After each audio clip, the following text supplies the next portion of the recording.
Hello students, welcome to विनिंकस online classes. आज हम लोग जो पिछली क्लासेस में हम लोगों ने जो न्यू चैप्टर हमारे जो एडिड मटेरियल है सीबीएसई की, उनके बारे में हमने डिस्कस किया था, जिसमें सरदार वल्लभ भाई पटेल को जो सेकंड बुक है उसको फर्स्ट चैप्टर में ऐड किया गया है कि किस तरह सरदार वल्लभ भाई पटेल ने एक एक प्रिंसली स्टेट को आपस में इंटीग्रेट किया। उनके बारे में कुछ हमने पढ़ा कि उनकी जो डेट ऑफ बर्थ है वो कौन सी है, कब उनकी डेथ हुई थी, कहाँ पर हुई थी, उनके द्वारा कौन कौन से आज़ादी के मूवमेंट चलाए गए, उनको सरदार की ऊपर टाइटल कब मिला उनको, इन सब चीजों को हमने डिस्कस किया था। आई होप आप लोगों ने सभी ने देख लिया होगा। तो आज मैं उसी टॉपिक पे जो मैंने पीछे वीडियो बनाया था उसी टॉपिक से मैंने एमसीक्यूज निकाले हैं। तो जिन बच्चों ने जो वीडियो देख लिया होगा वो सारे एमसीक्यूज के आंसर आते ही होंगे। इसके साथ हम लोगों का जो न्यू मतलब मटेरियल के साथ पूरा जो चैप्टर है चैलेंज ऑफ नेशन बिल्डिंग वो कंप्लीट हो जाता है। उसके बाद हमारी जो सेकंड बुक है केवल 2 चैप्टर बचेंगे, प्लान डेवलपमेंट और इंडिया फॉरेन पॉलिसी। वो भी मैं आप लोगों को बहुत जल्दी अपलोड कर दूंगी क्योंकि उसके बाद हमें फटाफट से रिविजन सीरीज में जाना है। हिस्ट्री के, इकोनॉमिक्स के, ह्यूमैनिटीज के जितने भी सब्जेक्ट है सभी सब्जेक्ट के एमसीक्यू मैं अपलोड कर रही हूँ। आप लोग देखिएगा। कोई और टॉपिक पे स्पेशल कोई सब्जेक्ट पे वीडियो चाहिए हो तो आप लोग मुझे कमेंट करके बता सकते हैं। तो चलिए हम लोग स्टार्ट करते हैं।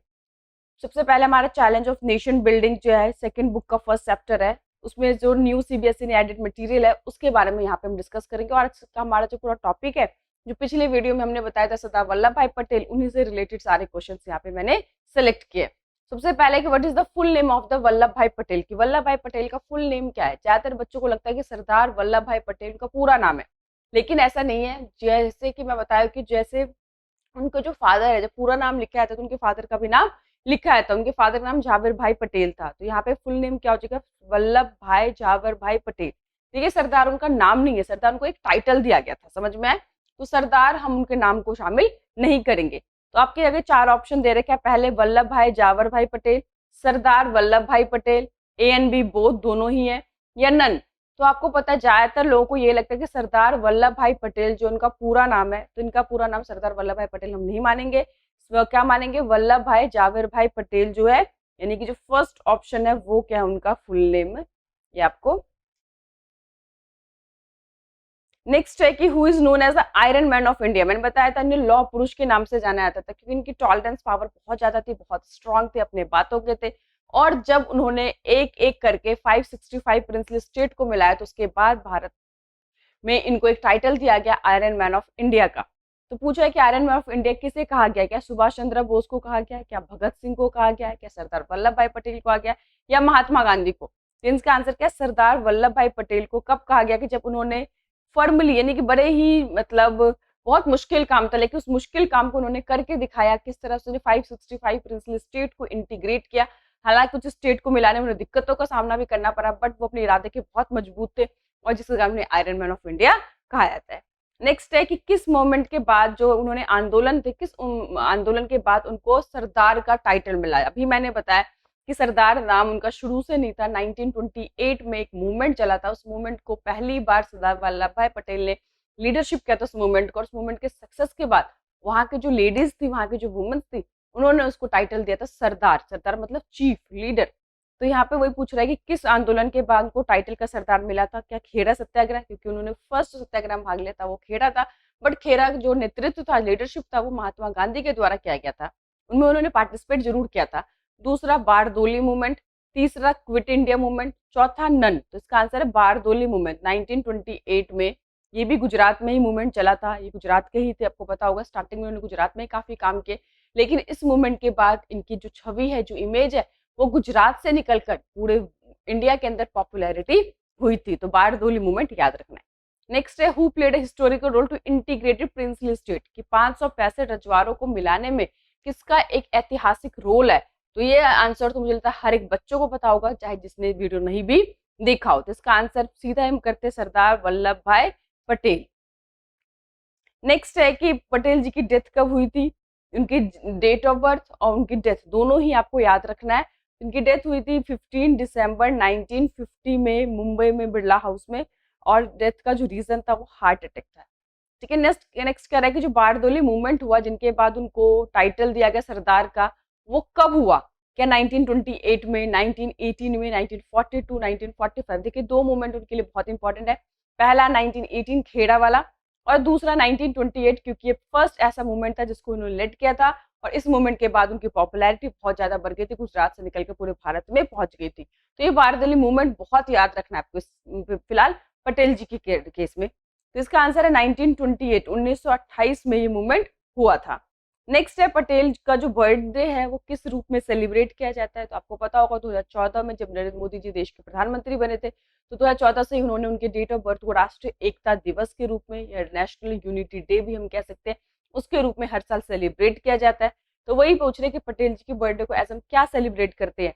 तो आपके 4 ऑप्शन दे रखे हैं, नेशनल यूनिटी डे, राष्ट्रीय एकता दिवस, ए और बी बोथ और नन।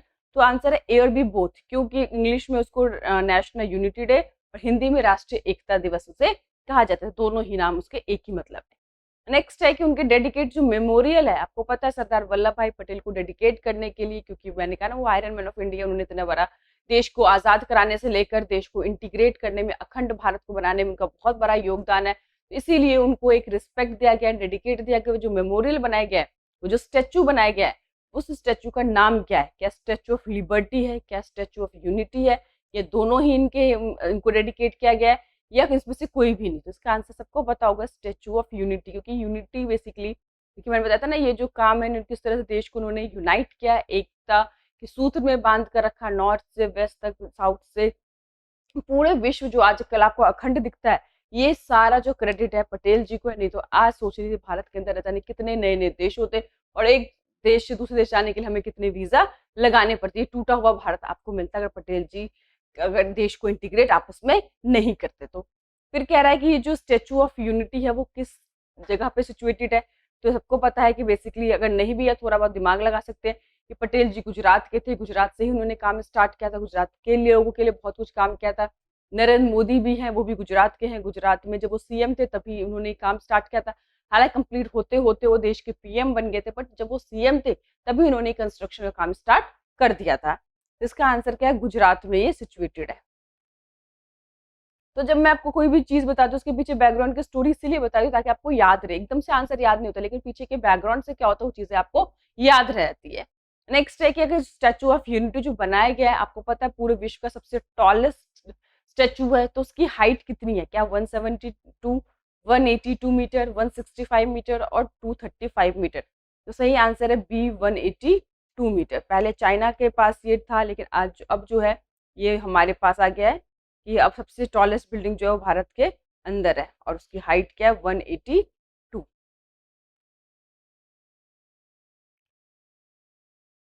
इसका ऑप्शन बी 182। नेक्स्ट पूछ रहा है कि कौन से जो 4 प्रिंसली स्टेट थे जिसको इंटीग्रेट करने में पटेल जी को ज्यादा दिक्कतों का सामना करना पड़ा। वैसे तो उन्होंने सारे आपस में आजादी से पहले इंटीग्रेट कर लिया था, लेकिन कुछ 4 ऐसे स्टेट थे जिनमें उनको थोड़ा सा दिक्कत आई, जिनमें उनको अपने लिए अलग से एक जो पावर था उनका यूज करना पड़ा। मैंने बताया था ना उनकी पॉलिसी थी साम दाम दंड भेद। तो ये 4 पॉलिसी को उन्होंने यूज किया, तब जाके ये जो कुछ दिक्कत जो आ रही थी उनको आपस में मिलाए। तो वो 4 स्टेट कौन कौन से थे, 4 प्रिंसली राज्य कौन कौन से थे जिनको पटेल जी को मिलाने में दिक्कत हुई? तो फर्स्ट ऑप्शन दे रखा है हैदराबाद, पंजाब, मणिपुर और जेएनके। तो देखिए इसमें पंजाब का नाम बिल्कुल नहीं आता। नेक्स्ट है हैदराबाद, जेएनके जम्मू कश्मीर, जूनागढ़ है मणिपुर। नेक्स्ट है बंगाल, हैदराबाद, मणिपुर और जम्मू एंड कश्मीर। नेक्स्ट है नन। तो इसमें जो आंसर है सबसे ज्यादा मुश्किल जो है था हैदराबाद, जम्मू एंड कश्मीर, जूनागढ़ एंड मणिपुर। ये आपको याद रखना है। अगर 2 पूछेंगे तो आपको हैदराबाद और जम्मू कश्मीर बताना है, क्योंकि इनमें ज्यादा दिक्कतों का सामना उनको करना पड़ा था। हैदराबाद के तो हमारे में हम पढ़ ही चुके हैं किस तरह से निजाम जो है परेशान कर रहा था। फिर जूनागढ़ में हमने पढ़ा कि किस तरह उन्होंने भेद की पॉलिसी अपनाई, वहां के ताल्लुकदार जमींदारों को भड़काकर जनमत कराया। जम्मू एंड कश्मीर तो आपको पता ही है आज तक हमारे लिए कितनी बड़ी समस्या बनी थी। मणिपुर, ये सारी चीजें मैं आप लोगों को ऑलरेडी बता चुकी हूँ। नहीं देखा है तो प्लीज आप उस वीडियो को देखिए ताकि आपको समझ में आ जाए किस तरह से एक एक प्रिंसली स्टेट को इंटीग्रेट किया गया और 4 तरह की पॉलिसी अपनाई गई, साम दाम दंड भेद। पहले प्यार से इन्फ्लुएंस करके प्रभावित करके, जहाँ पे नहीं माने तो उनको दाम दिया था, पैसा दिया था कि भैया हम आपको भी मेंटेनेंस देंगे, आपके आने वाली जनरेशन है उसको भी हम खर्चा उठाएंगे भारत सरकार के द्वारा। जब नहीं माने थे तो आपको पता है आपने दंड, यानी कि हैदराबाद के निजाम को दंड भी मिला था और जूनागढ़ में भेद की पॉलिसी अपनाकर उन्होंने इसको इंटीग्रेट किया था। तो ये बहुत ही ज्यादा ये जो क्वालिटी है उस टाइम पे केवल और केवल पटेल जी के अंदर ही क्वालिटी थी। नेक्स्ट है कि व्हेन डिड सरदार पटेल जो है उनको भारत रत्न अवार्ड कब मिला? देखिए हमारे देश का सबसे हाईएस्ट सिविलियन अवार्ड है, किसी भी भारत नागरिक के लिए एक बहुत ही ज्यादा सम्मानपूर्वक बात होती है कि उसे भारत रत्न अवार्ड दिया जा रहा है। तो पटेल जी ने जो काम ही इतने बड़े किए थे तो वो भारत के रत्न है, तो उन्हें तो रत्न अवार्ड मिलना ही था। लेकिन इसको मिलने में बहुत डिले हो गया। 1950 में उनकी डेथ हुई और 1991 में सोचिए 40-41 साल उनके डेथ के बाद इतना लंबा टाइम लगा उनको ये अवार्ड देने में, जो कि भारत के लिए एक शर्म की बात है। तो पूछ रहा है कब मिला, तो पूछ रहा है 1995 में, 1990 में, 1991 में या 1965 में। तो मैंने बताया अभी आपको कि उनके मरने के 41 ईयर्स के बाद इस अवार्ड को उनको दिया गया, जो कि बहुत ही लंबा टाइम पीरियड होता है। इनको तो ये अवार्ड बहुत पहले ही दे देना चाहिए था। नेक्स्ट है first movement of Sardar Vallabhbhai Patel. Sardar Vallabhbhai Patel के तरफ जो पहला मूवमेंट है वो कौन सा चलाया गया है, इसमें ध्यान रखना है, बच्चे कंफ्यूज होते हैं। कई बच्चे उसमें बारदोली लिख देते थे कि पहला जो मूवमेंट है उसमें जो पार्टिसिपेट किया था वो खेड़ा था। फर्स्ट अगर पूछे फर्स्ट किस मूवमेंट को उसने लीड किया था, किस फर्स्ट मूवमेंट को लीडरशिप उनको मिली थी, तो वो बारदोली मूवमेंट है। क्योंकि जो भी गांधी जी है कांग्रेस के दूसरे नेता, उन्होंने इसमें पार्टिसिपेट करने से, इसको लीड करने से मना कर दिया था। और गांधी जी ने तब सरदार वल्लभ भाई पटेल का था ये तुम इसको अच्छी तरह से देखो, पहली बार तुम्हें एक जिम्मेवारी दी गई है, इस जिम्मेवारी को तुम अच्छी तरह से निभाओ, पूरे मूवमेंट को तुम देखोगे, पूरा कंट्रोल करोगे, लीडरशिप जो है इस मूवमेंट को तुम्हारे ऊपर है। वो काफी ज्यादा मतलब इस बात से खुश भी हुए थे कि गांधी जी उन पे इतना ज्यादा ट्रस्ट करते हैं और इस मूवमेंट को बहुत ही सक्सेसफुल उन्होंने चलाया था। तो फर्स्ट मूवमेंट लेकिन पूछा गया यहाँ पर, लीडरशिप नहीं पूछा कि किस फर्स्ट मूवमेंट लीड किया था, यहाँ पे फर्स्ट मूवमेंट पूछा था आजादी किस आंदोलन में सबसे पहले उन्होंने भाग लिया था, तो वो मूवमेंट था खेड़ा मूवमेंट। गांधी जी का भी दूसरा ही मूवमेंट था क्योंकि फर्स्ट चंपारण था, उसके बाद उन्होंने खेड़ा में भाग लिया था। उसके बाद धीरे धीरे उनके द्वारा बहुत मूवमेंट चलाए गए और गांधी जी के जितने भी सक्सेसफुल मूवमेंट है सभी मूवमेंट के जो पटेल जी हैं वो इसका हिस्सा थे। स्टार्टिंग में महात्मा गांधी से वो इतने ज्यादा प्रभावित नहीं थे, लेकिन बाद में चंपारण एपिसोड के बाद उन्हें समझ में आ गया था कि गांधी जी जो है एक बहुत ही प्रभावशाली पर्सनालिटी है, वो छोटी छोटी चीजों से को लेकर चल रहे हैं और उन्हीं छोटी चीजों से ही देश में बड़ा परिवर्तन आ सकता है। नेक्स्ट है कि हु वाज द फर्स्ट यानी कि आजाद भारत के पहले जो होम मिनिस्टर कौन थे। तो आपको पता है कि उनको 2 पोजीशन मिली थी, हालांकि वो देश के प्राइम मिनिस्टर बनने के लायक थे बट नहीं बने थे, वो स्टोरी हम पीछे डिस्कस कर चुके हैं। तो यहाँ पे हम बात कर रहे हैं कि उनको 2 पोस्ट मिला था, एक मिला था होम मिनिस्टर, आजादी के बाद उनको ये पोजीशन दिया गया था जिसके कारण उन्होंने देश को आपस में इंटीग्रेट किया। और दूसरा आपको पता है कि उनको deputy prime minister of India यानी कि इंडिपेंडेंट भारत के जो डिप्टी प्राइम मिनिस्टर बने थे फर्स्ट, वो भी सरदार वल्लभ भाई पटेल ही बने थे। तो यहाँ पे पूछ रहा है कि first home minister independent India कौन था, तो आंसर है सरदार वल्लभ भाई पटेल।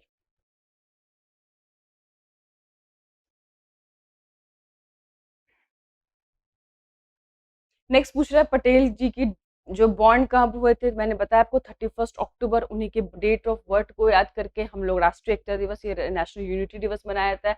और कब से मनाया था ये भी पूछा जा सकता है, ऐसा नहीं है कि जब उनकी डेथ हो गई या उनको सम्मान देने के लिए कांग्रेस के द्वारा स्टार्ट किया गया था, नहीं, जब भारत में नरेंद्र मोदी जी देश के प्रधानमंत्री बने थे, याद रखना आपको 2014 में जब देश के प्रधानमंत्री बने थे, उस साल से 2014 से राष्ट्रीय एकता दिवस के रूप में उनके बर्थडे को मनाया जाता है।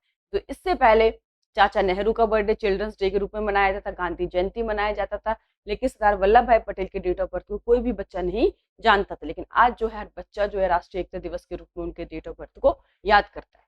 तो कब उनकी बॉर्न हुई थी याद रखें, 31 अक्टूबर 1875 को। कहाँ पे हुई थी मैंने बताया था, नाडियाड गुजरात में हुआ था उनका जन्म। तो इसका से 31 अक्टूबर 1875 है। आई होप आप लोगों को समझ में आ गया। अगर टॉपिक भी बहुत छोटा सा था क्योंकि हमने एडिट मटेरियल जो है वो उसको अलग सेपरेट बताया था, उसी में से मैंने 15 क्वेश्चन एमसीक्यू निकाले जिसमें आप सरदार वल्लभ भाई पटेल से रिलेटेड चीजों को पूछा जा सकता है। आयरन मैन ऑफ इंडिया कौन थे, first deputy prime minister, first home minister कौन थे, ठीक है, टाइटल कब मिला, भारत रत्न अवार्ड कब मिला, कौन से मेमोरियल में डेडिकेट किया गया है, ठीक है, उनका पूरा नाम क्या है। तो ये सारी चीजों को जो 15 क्वेश्चन है, इससे ज्यादा क्वेश्चन सरदार वल्लभ भाई पटेल पे नहीं बनते हैं। तो बाकी आप लोग जिन बच्चों ने वीडियो नहीं देखा है उस वीडियो को देख लेंगे तो उससे रिलेटेड और भी कोई क्वेश्चन आएगा तो आप लोग उसको आंसर दे सकते हैं। साथ ही साथ अब हमारे केवल 2 ही चैप्टर पोल साइंस के रह गए, जो बहुत जल्दी इसी वीक आप लोग को दोनों चैप्टर के वीडियो मिल जाएंगे। फिर हम लोग नेक्स्ट वीक से बेसिकली रिवीजन सीरीज स्टार्ट करेंगे। बाकी कोई भी दिक्कत हो, प्रॉब्लम हो, आप लोग मुझे कमेंट कर सकते हैं, या स्पेसिफिक किसी आप लोग सब्जेक्ट के ऊपर वीडियो चाहते हैं तो आप लोग मुझे कमेंट करके बता सकते हैं। बहुत जल्दी वो वीडियोस भी आप लोगों को अपलोड मिल जाएगा।